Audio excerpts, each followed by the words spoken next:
I got to the site and sent the drone up as recon to verify what I was assuming was ancient architecture. All right, I saw these caves up here with the drone, so I'm gonna head to them. Totally see this being the resting place of a mummy. On this little itty bitty footpath, because I saw on the drone over this ridge there are 100% structures. Woo! Clear room-like structures and walls, but everything was in shambles. Definitely shocked to not find these areas along the peaks full of looting pits, but there was that one area at the base that was. These are definitely textiles that were once wrapped around mummies. For the latest developments with the channel and more on-the-ground adventures to undocumented and forgotten ancient sites, don't forget to hit that subscribe button below. And with that, let's get into this site.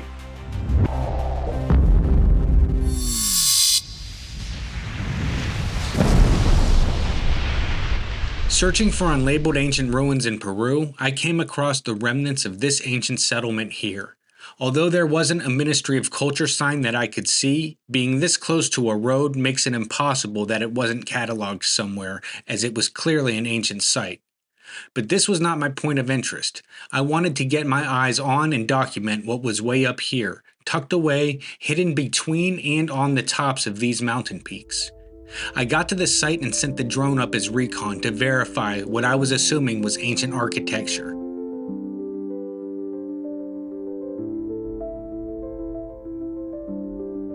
And indeed, it turned out to be the case, and I was going to have to try to check it out.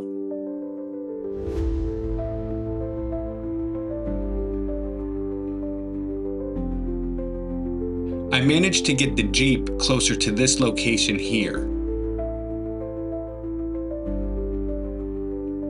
And I sent the drone up to chart a course through the mountains, and when I did, it was clear that this entire section was full of looting pits. You could see the unearthed skeletal remains of ancestors, textiles, and other artifacts. But since this is where I had parked, I would check this out on my return. From the drone, I caught a glimpse of these footpaths snaking their way up the mountain, and I was shocked to see that they led to caves. So I definitely had to check that out.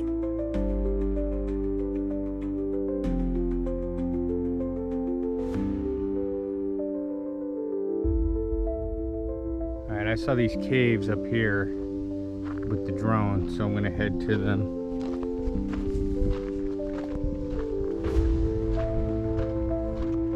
You can unfortunately see piles of trash on the periphery of this location. These paths, especially the ones that are seen following the ridges along the mountain peaks, reminded me of the vast network of Inca footpaths that the runners would utilize to relay messages throughout the empire. They were known as tchotchkes, but what isn't very known is that the Inca actually adopted this method of communication along the road and path networks throughout the empire from the Wari culture.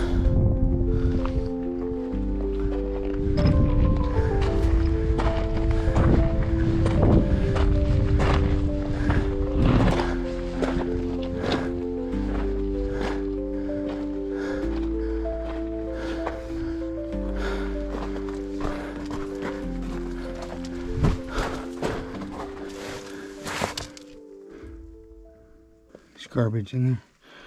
It was my assumption that what had been here in the caves were likely burials or some sort of offerings, but it was clear that looters had been there, as there was trash in each of the little alcoves. I expected them to be a bit deeper, Dead bird in there, but I could easily see that the interior walls didn't go but a few feet into the mountain. all right, well, the wall ends down there, so I can see everything I need to.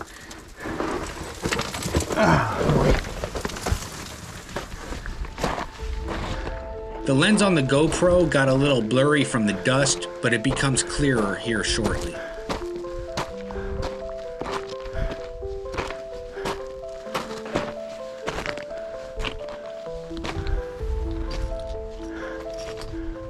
really see this being the resting place of a mummy.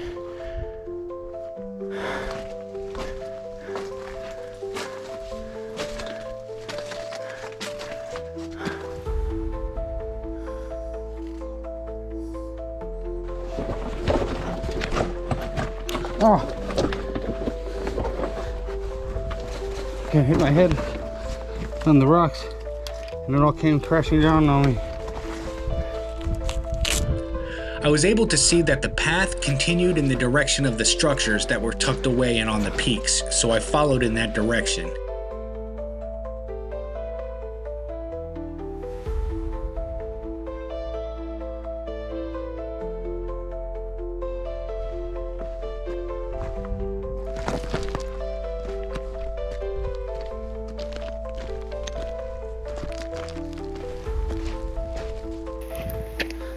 So this is where I am,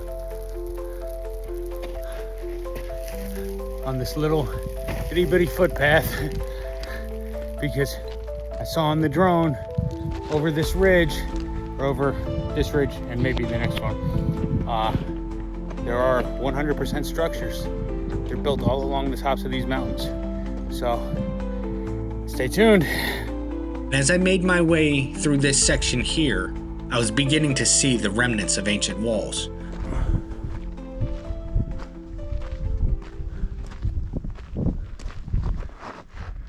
And here they begin. You can see a little mini wall up there.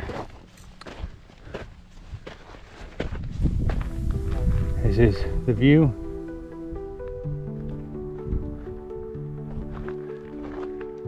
So let's see what's over there. At various points in the cultural history of Peru, groups would often build fortresses or defensive structures during times of warfare. And I wondered if this is what was up on these mountain peaks. That, in addition to the footpaths, created the assumption that this was probably the Wari culture, whose culture spanned from roughly 450 to 1000 CE and dominated the coastal and highland regions of Peru. I was only seeing a few pieces of pottery scattered throughout my exploration of this site, and these here were the most impressive sherds. It's a nice piece of pottery. Typically, I'll find countless pottery fragments, so the lack of them created this idea that perhaps this site was abandoned at some point. In a few places, I was seeing reeds and thatch buried in the debris, which clearly does not naturally grow this high, so it indicated to me that there had been purposeful construction here at some point. Thatch and reeds that are found to grow closer to the riverbed in any given valley were typically used in an adobe mud mixture to help make roofs and walls for the cultures that once lived in these regions. There was also this huge piece of wood here, likely from the huarango tree, which was used to make support beams for ancient architecture. I couldn't piece together any other reason why this would be all the way up here, as it seems to have not grown here for quite some time. As I crossed this boundary here, I began to see the bulk of the structures. There. Holy sh... Found it. My instinct is to say that this was terracing. The sloping layered construction was a staple of Wari innovation because their approach to terracing was extremely efficient at conserving scarce water, and their soils could remain damp for months after irrigation, even in the harshest of conditions.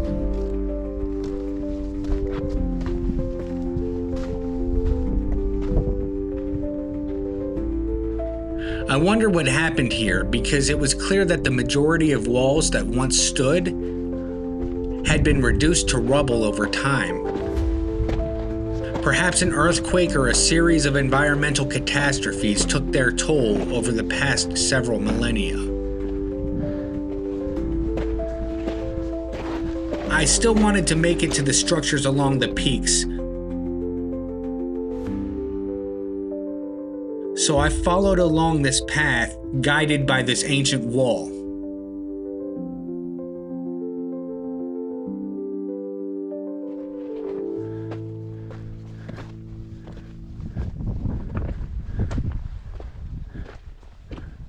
It is said that the Wari culture began to deteriorate around 800 CE due to prolonged drought, so it could be possible that this site was long abandoned before whatever destructive forces left it in ruin.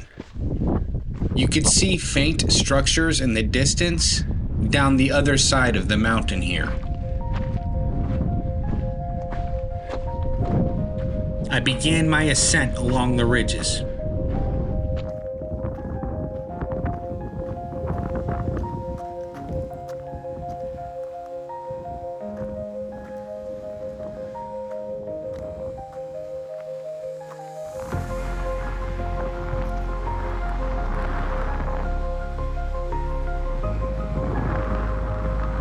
It's difficult to put into words, but as I was walking along the ridges and soaking in the majesty of the environment, the view, and the history, I was overcome by deep gratitude for this experience, and definitely some excitement.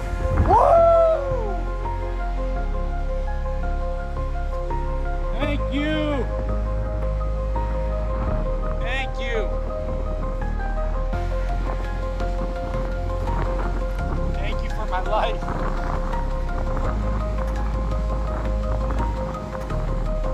Vultures are circling me. Not today. At first, a few vultures began circling overhead. But very quickly, within just a few minutes, 3 or 4 vultures turned into 8 or 9. Not today. And it was a little unsettling because they're pretty large creatures. I would find that out as some swooped eerily close. As I got to the first peak, this section here, there were pottery sherds and clear room-like structures and walls. But everything was in shambles. There seemed to be an offering of maize here, but since it's the only one I saw, I wonder if some animal had housed its stash here. As I continued to make my way to the next ridge, I realized there weren't very many looting pits this high up, and I wasn't seeing any bones, so either looters had not made it up this far and things were still buried, or I'm circling back to my assumption that this site was likely abandoned. Now, I'm sure that some of these rooms were likely living quarters, but I also wondered if the purpose of some of these were, in fact, defensive fortifications. Maybe to watch over and protect the agriculture that was being farmed from the terraces.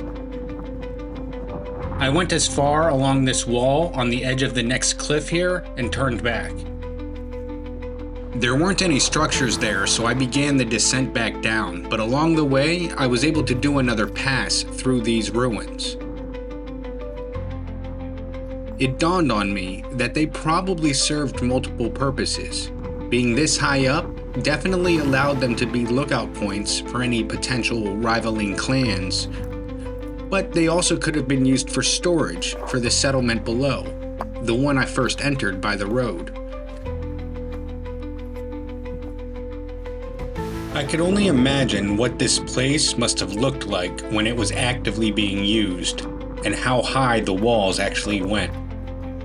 Again, I was definitely shocked to not find these areas along the peaks full of looting pits, but there was that one area at the base that was, where I had parked the car.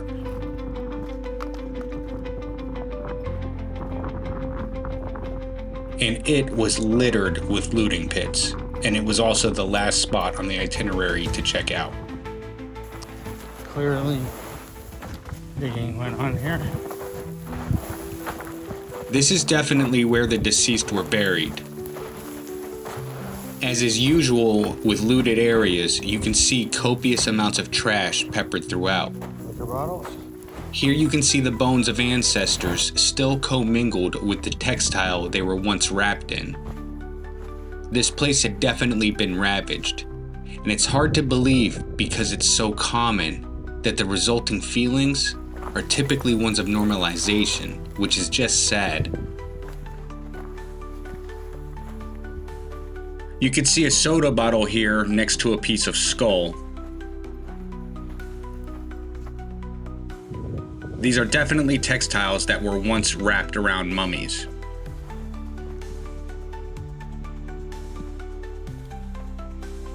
These coastal desert regions of Peru preserve things so well that even hair does not disintegrate over time. And here, you can see the scalp that has been removed or fallen off of the skull next to it. Although the degrees of desecration can vary, I have yet to come across an ancient site in Peru where at least a portion of it hasn't been disturbed by looters. It's an unfortunate reality of the way things are down in these regions. A lot of the times at these unknown ancient sites, all you really have to go on is assumptions you can make based on the history and the location that a particular site might be in.